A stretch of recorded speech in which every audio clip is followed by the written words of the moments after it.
নমস্কার, কেমন আছেন সবাই? আপনাদের সবাইকে সুপ্রীতির ব্লগে স্বাগত। আগের ব্লগে আপনাদেরকে দুটো জায়গার সঙ্গে পরিচয় করিয়েছি, গৌরীকোণ এবং বোদাগঞ্জে মা ভামরীর পুরনো মন্দির। এই অংশটি হচ্ছে মা ভামরীর পুরনো মন্দিরের সামনে ফাঁকা মাঠ। আজকে আপনাদেরকে আরও দুটো জায়গার সঙ্গে পরিচয় করাবো। সেটা হচ্ছে বোদাগঞ্জেরই মা ভামরী মন্দিরের নতুন মন্দির এবং গজলডোবা ব্রিজ। এখন আমরা পৌঁছে গিয়েছি মা ভামরী দেবীর মন্দিরে। এখানেই লাল বাবা আছেন। এই লাল বাবাকে আপনারা হয়তো অনেকেই দেখে থাকবেন বা কথা বলে থাকবেন। আমি যেমন দেখেওছি, কথাও বলেছি। ভীষণ ভালো মানুষ, ভীষণ ভালো। আর আমার তো ওনার সাথে কথা বলে ভীষণ ভালো লেগেছে।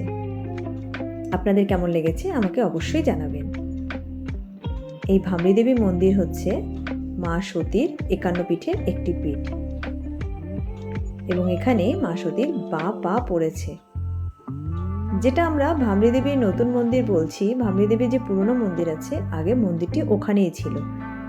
আগের ব্লগে আপনাদের সঙ্গে শেয়ার করেছি কীরকম পারিবারিক একটা প্রবলেমের জন্য এখানে মন্দিরটিকে একটু স্থানান্তরিত করা হয়, কিন্তু পুরনো মন্দির এখনও আছে। ওখানে রেগুলার পুজো হচ্ছে। ঢোকার মুখে গণেশ, তার সঙ্গে প্রচুর দেবদেবী রয়েছেন। মা ভামরী রয়েছেন, মা ভামরীর সঙ্গে বাবা মহাদেব এবং তার সঙ্গী বা চেলা বলা যায় আমাদের নন্দীবাবু। ভীষণই ভালো লাগে। আর তাছাড়া তীর্থক্ষেত্রে যেতে কিন্তু আমাদের সবারই ভালো লাগে, কি তাই তো?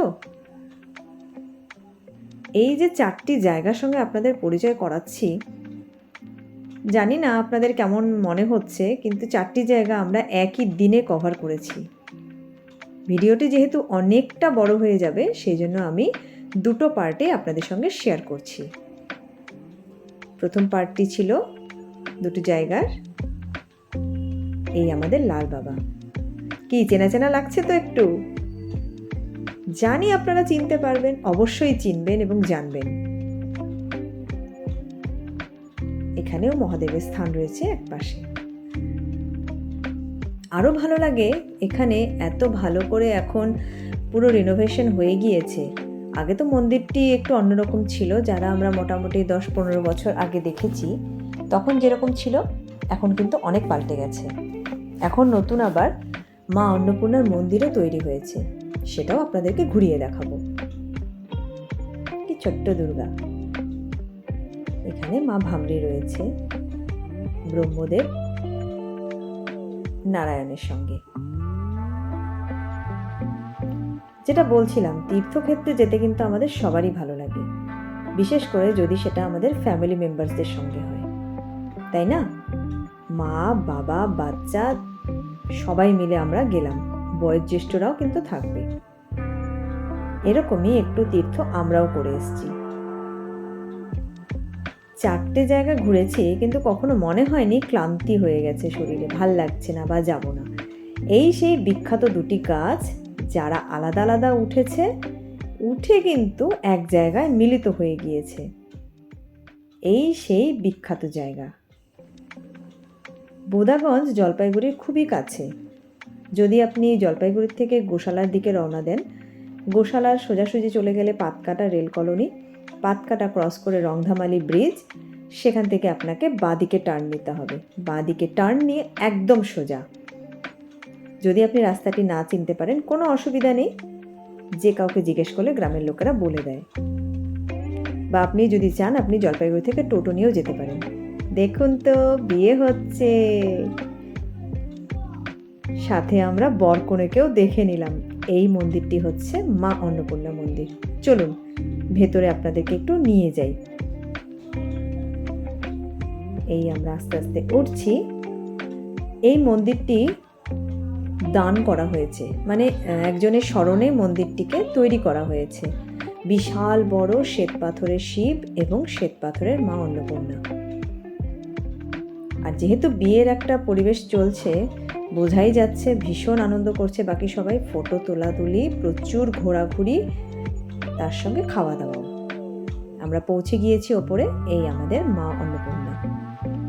কি সুন্দর না মূর্তিটা, ভীষণ সুন্দর করে সাজানো হয়েছে, ভীষণ সুন্দর লাগছে।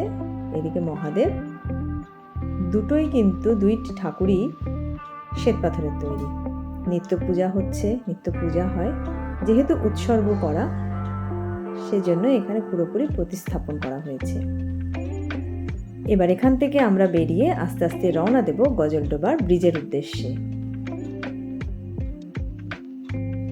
পৌঁছে গিয়েছি গজলডোবার ব্রিজ, সেই ঐতিহাসিক ব্রিজ যেখানে না গেলেই নয়।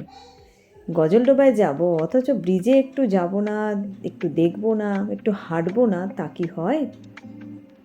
পরিবেশটা ভীষণই ভালো, সূর্য জাস্ট অস্ত হচ্ছে, মানে সূর্য বলছে বাড়ি যাব, আর ভালো লাগছে না, সারাদিন তো এত তাপ দিলাম, এবার একটু বাড়িই যাই। কিন্তু আমরা বলছি না, আর একটুখানি দাঁড়াও, আর একটুখানি দেখে নিই তোমার তাপটা কীরকম লাগছে, আকাশটা কেমন লাগছে, তারপরেই তুমি বাড়ি যাও। যখনই কোথাও ঘুরতে যাওয়া হয়, যদি আমরা ফ্যামিলির সঙ্গে যাই, তখন কিন্তু আলাদা একটা উত্তেজনা বলুন, আনন্দ বলুন, একটা আলাদা ফিলিংস হয় একটা। সবসময়ের জন্য চেষ্টা করবেন, যতই কাজের মধ্যে আপনারা ব্যস্ত হয়ে যান না কেন, একটুখানি ফ্যামিলির সঙ্গে আউটিংয়ে যাবেন, এক্সট্রা একটা অক্সিজেন পেয়ে যাবেন, আবার নিজের ব্যস্ততা কাজের জগতে ফিরতে কিন্তু তখন ভালো লাগবে।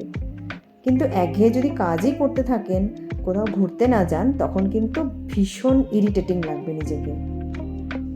সেই জন্য চেষ্টা করবেন যাতে অন্তত মাসে একবার বা সপ্তাহে একবার হলে ভীষণ ভালো, কিন্তু যদি না হয় মাসে 1 থেকে 2 বার চেষ্টা করবেন ফ্যামিলির সঙ্গে একটু আউটিংয়ে যাওয়ার।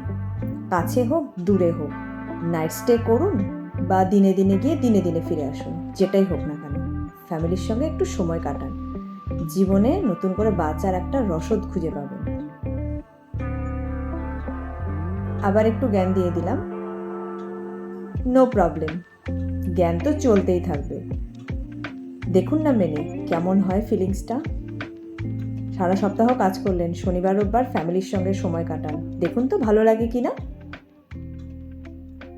আর আমার এই ছোট্ট ছোট্ট ব্লগ যদি আপনাদের ভালো লেগে থাকে, ভিডিওগুলি যদি আপনাদের ইন্টারেস্টিং লেগে থাকে, একটু লাইক করে দেবেন আর সুপ্রীতি ব্লগকে সাবস্ক্রাইব করে রাখবেন। তাহলে এরকম নতুন নতুন জ্ঞানদাত্রীর কথা আপনি শুনতে পারবেন। নিজেকে জ্ঞানদাত্রী বলে দিলাম। আমার কথা যদি আপনাদের ভালো লেগে থাকে, চ্যানেলটি সাবস্ক্রাইব করে রাখবেন, তাহলে আরও নতুন নতুন ভিডিও দেখতে পাবেন। আর ছোট্ট করে লাইক করে দেবেন। নাইট ভিউ, গজলডোবা রাস্তার অসাধারণ ভিউ। চেষ্টা করবেন একবার গজলডোবাতে রাত্রিবেলা ফেরার বা যাওয়ার, দারুণ একটা থ্রিলিং লাগবে নিজেকে। আর বেশিক্ষণ কথা বলছি না, ভিডিওটি আজকে এখানেই শেষ করছি। আপনাদের সঙ্গে আবার আমার নেক্সট ব্লগে দেখা হবে। সবাই ভালো থাকবেন, আনন্দে থাকবেন। Bye bye.